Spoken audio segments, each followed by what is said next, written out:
Out of the 17 kits in the Aurora Prehistoric Scene series, I have built 15.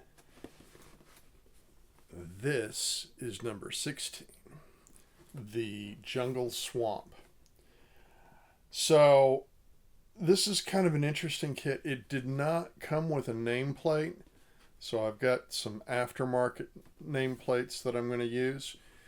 Uh, which is really odd because all the other prehistoric scenes kits come with a nameplate, but this didn't for some reason. I don't know why. It doesn't make sense to me. So it's got, hopefully you can see this here, it's got a lot of different little creatures. And so there's a lot going on. I don't think assembly is going to be very difficult on this, but I think there's going to be some interesting challenges with the painting. Now, as is my usual process, I've done a couple of sketches. This is the base, and I'm thinking that the ground is going to be kind of a brown because it is a swamp, so soil's usually a little darker and probably a little grayer too. In the water generally is not blue. It's usually kind of, they're browns and greens in there, maybe a little bit of gray, because of all the stuff in the water, like algae and silt and sediment and so forth. So this is my overview, and I actually traced around this. So this is the actual size of the base. It's a small base. And then I have all the different little elements here, all the little creatures and some of the plants here. So I went on the internet and did some research and found different inspirations for different things. So it's going to be interesting and possibly colorful. Looking forward to that. So on this, as I said before, I think the assembly is going to be pretty straightforward, but especially with the cycad trees and cycadioids, I believe that's the little small little plants. I think that there's going to be a lot of partial assembly, painting, and then final assembly, because it's just going to be easier to do the parts in some cases before assembly. Sometimes that happens. Sometimes you want to build everything so you're getting good plastic to plastic contact with the cement before you paint. Sometimes you do need to paint before you assemble. So this is one of these paint before assembles, at least with the trees and plants. I don't think that's going to be the case with the little animals. Anyway, so I'm really looking forward to this. Like I said, the colors are going to be interesting because you can do a lot with colors with this one. Anyway, let's get on into it.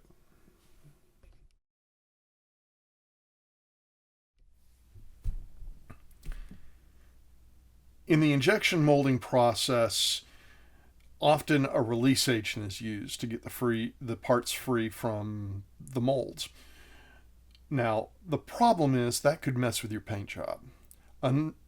Something else that could mess with your paint job is if you're getting these kits off of eBay and maybe they weren't sealed, and maybe the person that had it before smoked, and you've got a smoked environment. Or there's a lot of smoke residue or dust or whatever. It's always a good idea to clean your parts. My process is I spray it down with Windex, wipe it down, spray it down with water, and then wipe that down. And that's pretty good for getting anything on there that could interfere with your paint job.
so far I've gotten all the tree trunk parts and cycad eoids and cycad stuff. Those are done, or mostly done. I've got to come back and go over one more layer of probably a little pale brown, but then those will be done. The foliage, the green foliage, I'm going to call that done. All I'm going to do is hit it with some flat clear just to protect it a little bit. I have started working on the nameplate. I'm working on the back right now. We'll get to the front a little bit later. And primed and done a dark wash on all the different little animals. Couple of notes here. This little guy came with doesn't come with the kit. It was an additional little thing that came with the nameplates, the aftermarket nameplates that I ordered. The other thing are these two little guys. Excuse me. It's a swamp, a jungle swamp. So there's certain wildlife you'd expect. You know, you might expect snakes and insects. And you'd certainly expect frogs. Well, the kit didn't come with frogs. So I'm tinkering with sculpting a little bit. So I made a couple of little frogs out of milliput. It's not great sculpting. You know, it's very beginner, which that's where I'm at, but I felt it should have frogs. So I made frogs. Another discovery on the nameplate, or not on the nameplate, on the base, is that this comes with these trees and all these things, but there's no room on the base for it. It's like when they put this together, when they designed it, it was like going to be a do-it-yourself playset. So I'm really annoyed, and I looked at the map that shows you how all the kits go together, and there's an open space. They could have made a longer base, or, hate to say, one of those two-part bases. They could have done it, but they didn't. This is all you get. Pretty annoyed. But the point of this build is to learn the kit, and I will come back to it in a future build. And I think if I do, I'm going to make my own base. So that's where we're at right now. Got a lot more painting to do, a little bit more assembly. I wanted to get the foliage and the tree trunks and the cycloids, or however you pronounce that, get those independently painted, and then come back and do a final assembly. So we're going to keep driving on.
The Aurora Prehistoric Scenes Jungle Swamp Kit is done. Now, normally, this is the part where I pick things up and show you in front of the camera. But because this is such an unstable kit, and I'll talk about why that is, I'm going to take the camera off the tripod and just bring you over. So let me do that.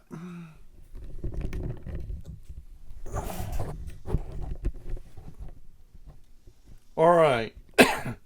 So, a lot going on here. Let's talk about stability here. This tree, and to a greater degree, or to a lesser degree, this one too, there's not a lot of base to them, so they can fall over very easily. And I just had to repair this one because it fell over and the palm limbs broke off on, I think, that one. So yeah, not super stable. I have this aftermarket stand that's helping some, but yeah, it's not stable. So there's some cool stuff in here, but this really does strike me as the do-it-yourself play set. So I'll just go over the different parts here. This is actually this little guy. I want to say from Mark Kreis, I believe that is, with Prehistorics.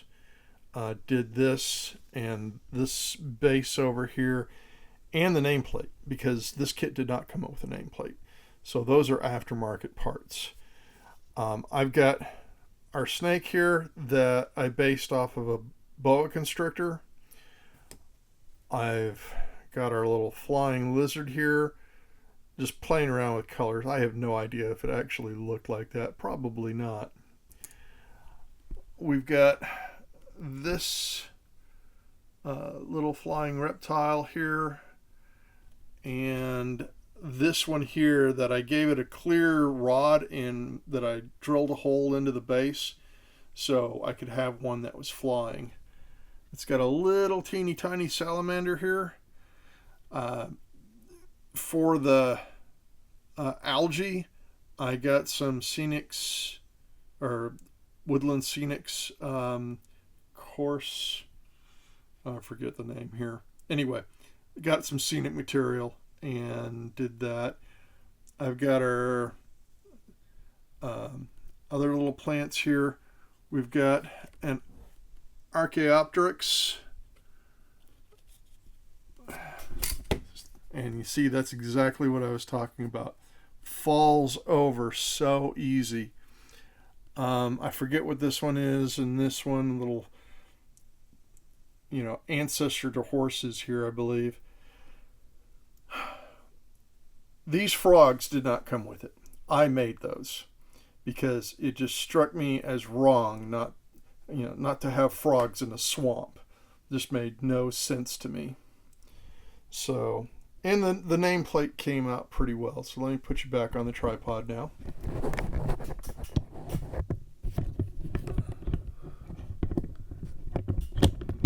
There we go.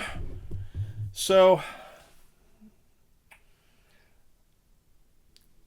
doing the different figures was fun. A good practice. I actually, if I do this kit again, I'm going to make my own base. Because let's see if I can find it here. There's the map here and the jungle swamps right here. So there was room. They could have done a bigger base, but they didn't. I don't know why.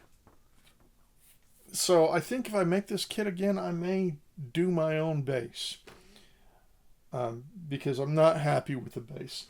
The parts don't fit on the base. Every other Prehistoric Scenes kit that I've got, all the parts fit on the base. Case in point, Dimetrodon over here, the sailback dinosaur. It's got a lot of little wildlife things going on, but everything can be placed on that base.